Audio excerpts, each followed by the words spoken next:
अभी अभी तमिलनाडु से एक कॉल आया।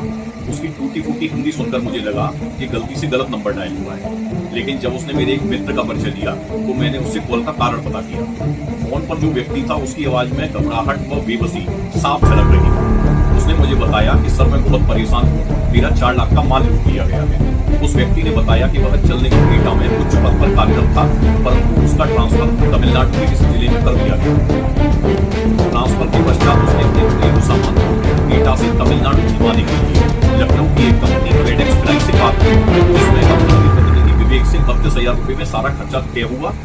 जब कंपनी के द्वारा तय समय में सारे माल को अपने कब्जे में ले लिया गया, उसके पश्चात कुछ दिन बाद 23,000 रुपए की अतिरिक्त मांग माल का अत्यधिक वजन होने के कारण की गई। व्यक्ति ने बताया कि जब मेरे द्वारा 23,000 रुपए का भी सफल भुगतान कर दिया गया तो 10,000 रुपए युद्ध के नाम पर अतिरिक्त भाड़े के रूप में की गई, और उन्होंने बताया कि मजबूरन मुझे उसका भी पेमेंट सफलतापूर्वक करना पड़ा।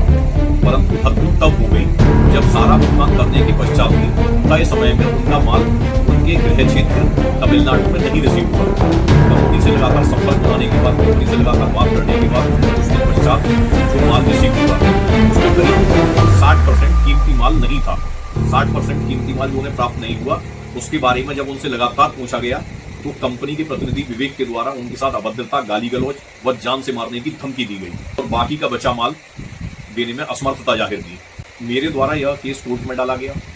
अमानत में खयानत व 420 जैसी सुसंगत धाराओं में मुकदमा पंजीकृत हुआ और उम्मीद है तमिलनाडु में बैठे व्यक्ति को जल्द न्याय मिलेगा।